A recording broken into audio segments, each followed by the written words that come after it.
नमस्कार बंधुरा बंगलुना चैनेले सकलके स्वागत। आज के आपनादेरके एकटी थ्री पिस काटिंग करे देखाबो। एखाने जामार कापड़ पायजामार कापड़ एबं एकटी ओड़ना आछे।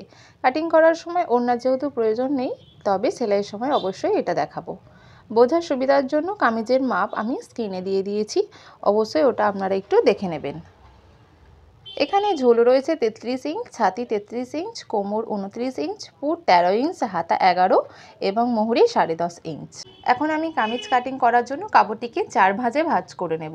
এখানে আমি স্টেপ বাই স্টেপ আপনাদের সাথে শেয়ার করার চেষ্টা করছি যাতে কোনো রকম অসুবিধা না হয়। 4 ভাঁজ করে নেওয়ার পর বন্ধ দিকটি আমার দিকে রাখবো এবং সেখান থেকে নিতে হবে ঝুলের মাপ। এখানে ঝুল রয়েছে 33 ইঞ্চ, তার সাথে আরও 1 ইঞ্চ এক্সট্রা যোগ করে মোট 34 ইঞ্চে দাগ দেব এবং ওই দাগ বরাবর একটি সোজা দাগ টেনে নেব এবং ওখানে হবে পুটের মাপ। এখানে আমার পুট ছিল 13 ইঞ্চ, তার অর্ধেক 6.5 ইঞ্চ দাগ দেবো এবং মোহরার জন্য নামাবো 6.5 ইঞ্চ। তারপর ওই দুটি দাগ মিলিয়ে দেব।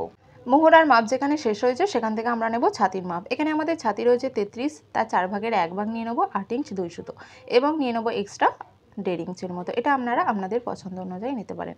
এরপর দাগ দিয়ে দিলাম কোমরের জন্য 13 ইঞ্চি এবং সাইড ফাড়া 18 ইঞ্চি। এরপর আমরা দুটি দাগকে স্কেল বরাবর এঁকে নেব।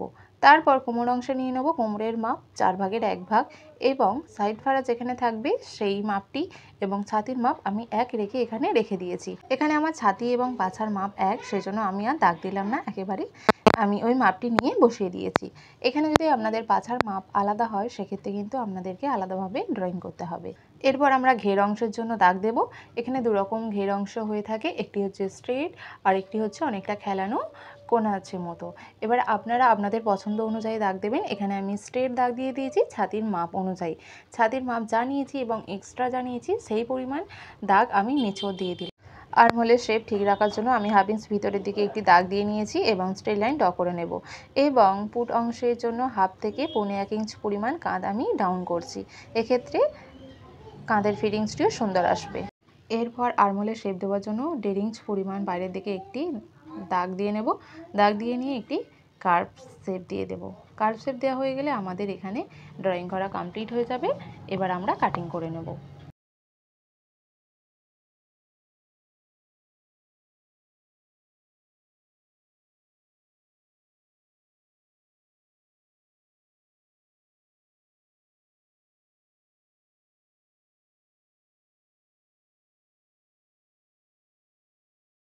আমাদের কামিজ কাটিং কমপ্লিট। এরপর আমরা কাটিং করা হয়ে গেলে কিছু জায়গায় দাগ দিয়ে রাখবো সেলাইয়ের সুবিধার জন্য। যেরকম কোমর অংশে দাগ দিয়ে নেব ফাড়া অংশে এবং আর্মহোলের ফিটিংসের অংশে দাগ দিয়ে নেব। এই দাগগুলো দেওয়া থাকলে সেলাইয়ের সময় খুবই সুবিধা হবে। যখন আমি আপনাদের সাথে সেলাই শেয়ার করব তখন অবশ্যই এগুলো আপনারা বুঝতে পারবেন। এরপর আমরা হাতা কাটিং করব। হাতা কাটিং করার জন্য আমি কাপড়টিকে 4 ভাঁজে ভাগ করে নেব। হাতা কাটিংয়ের জন্য আমি কাপড়টিকে 4 ভাঁজে ভাঁজ করে নিলাম। 4 ভাঁজে ভাঁজ করে নেওয়া হয়ে গেলে আমাদেরকে হাতার মাপ এবং মোহরির মাপ নিতে হবে। আমাদের হাতা কাটিংয়ের জন্য এই দুটি মাপ ভীষণ ইম্পর্টেন্ট এবং ছাতির মাপও জানতে হবে। যেহেতু এখানে আমি আগে কামিজ কাটিং করেছি সেই জন্য এখানে ছাতির মাপটি অতটা দরকার নেই। এরপর আমি এবড়ো খেবড়ো দিক থেকে স্ট্রেট লাইন ড্র করে নিয়ে আরও হাফ ইঞ্চের ভিতরে আরও একটি স্ট্রেট লাইন ড্র করে নিয়েছি এটি সেলাইয়ের জন্য এবং হাতার মাপ নিয়ে নেব তারপর থেকে এবং হাফ ইঞ্চ নিয়ে নেব এক্সট্রা সেলাইয়ের জন্য।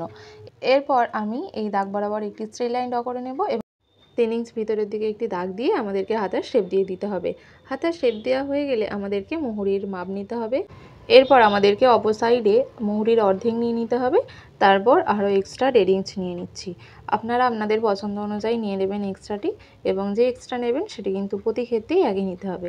এরপর আমি কামিজের আর্মহোলটিকে একবার রেখে দেখে নিচ্ছি পারফেক্ট আছে কিনা। এখানে আমার ঠিকই আছে। এবার আপনাদের যদি কম বা বেশি হয় সেক্ষেত্রে আপনারা কাপড়টিকে কমিয়ে বা বাড়িয়ে নিতে পারেন। আমার হাতা ড্রয়িং করা কমপ্লিট হয়ে গেছে, আমরা কাটিং করে নিচ্ছি। হাতা কাটিং করা হয়ে গেলে এখানে আমার একটি কামিজ কাটিং করা কমপ্লিট হয়ে যাবে। এখানে আমি কোনো রকম নেকলাইন কাটিং করলাম না, ওটা সেলাইয়ের সময় করব। অবশ্যই সেলাইয়ের ভিডিওটা আপনাদেরকে দেখতে হবে, তার জন্য চ্যানেলটিকে সাবস্ক্রাইব করে পাশে থাকবেন। এই পায়জামা কাটিংয়ের ভিডিও অবশ্যই আপনাদের সাথে আগামী ভিডিওতে শেয়ার করব। ততক্ষণ ভালো থাকবেন, টাটা।